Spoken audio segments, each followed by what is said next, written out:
श्री कृष्ण गोविंद हरे मुरारी, हे नाथ नारायण वासुदेव। श्री कृष्ण गोविंद हरे मुरारी, हे नाथ नारायण वासुदेव।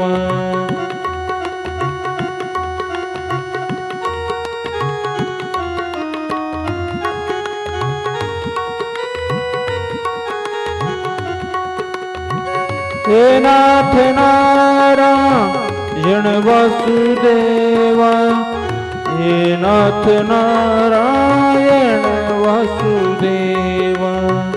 श्री कृष्ण गोविंद हरे मुरारी, हे नाथ नारायण वासुदेव।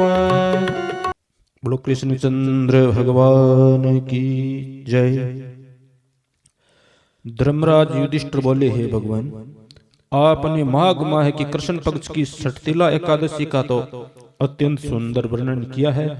अब कृपा करके माघ महीने की शुक्ल पक्ष की एकादशी की भी कथा का वर्णन कीजिए। इस एकादशी का नाम, विधि और देवता क्या है और कौन सा है?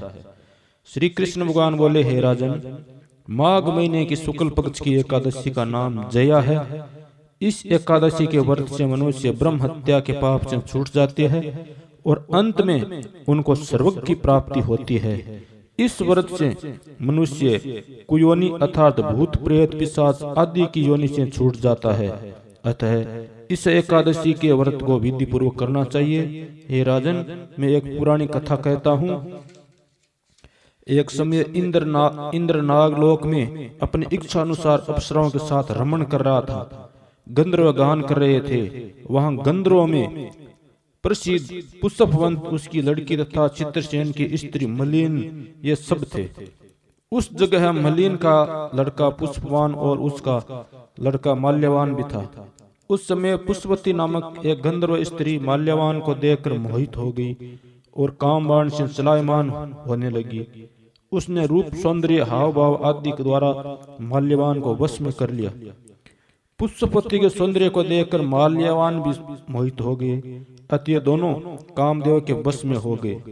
परंतु फिर भी इंद्र के बुलाने पर नाच गाने के लिए जाना पड़ा और अप्सराओं के साथ गाना शुरू किया। परंतु कामदेव के प्रभाव से इनका मन नहीं लगा और अशुद्ध गाना गाने लगी।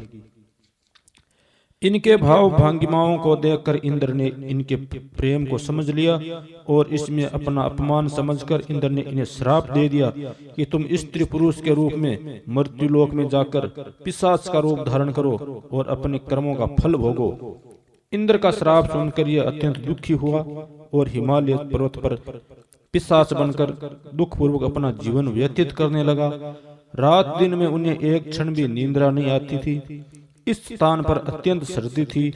एक दिन पिशाच ने अपनी स्त्री से कहा, न मालूम हमने पिछले जन्म में ऐसे कौन से पाप किए हैं जिससे हमें इतने दुखदायी है पिशाच योनि प्राप्त हुई है। देवयोग से एक दिन माघ माह के शुक्ल पक्ष की जया नाम की एकादशी आई। इस दिन दोनों ने कुछ भी भोजन नहीं किया और न कोई पाप कर्म ही किया।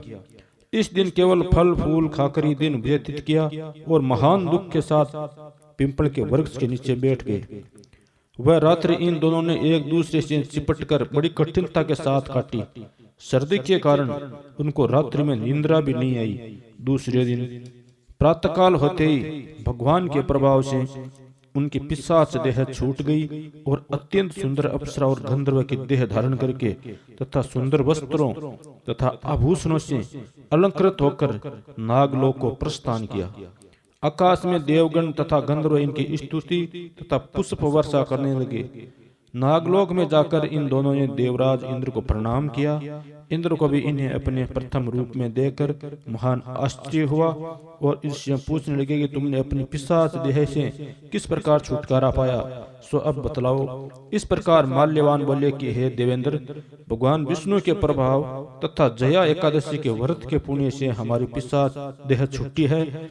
इंद्र बोले, हे माल्यवान, एकादशी व्रत करने से तथा विष्णु को प्रभाव से तुम लोग पिशाच की देह को छोड़कर पवित्र हो गए हो और हम लोगों के भी वंदनीय हो गए हो, क्योंकि शिव भगत हम लोगों की वंदना करने योग्य है, अतः आपको धन्य है, धन्य है। अब तुम पुष्पवती के साथ जाकर विहार करो। हे युधिष्ठिर, इस जया एकादशी का व्रत करने से समस्त कुयोनि छूट जाती है। जिस मनुष्य ने इस एकादशी का व्रत किया है उसने मानो सब यज्ञ तप आदि किए हैं। जो मनुष्य भक्ति पूर्वक जया एकादशी का व्रत करता है वे अवश्य की सहस्त्र वर्ष तक स्वर्ग में निवास करते हैं। बोलो कृष्णचंद्र भगवान की जय। हमारो धन राधा श्री राधा श्री राधा, हमारो धन राधा श्री राधा श्री राधा, परम धन राधा श्री राधा श्री राधा, परम धन राधा श्री राधा श्री राधा, हमारो धन राधा श्री राधा श्री राधा, हमारो धन राधा श्री राधा श्री राधा, परम धन राधा श्री राधा श्री राधा, परम धन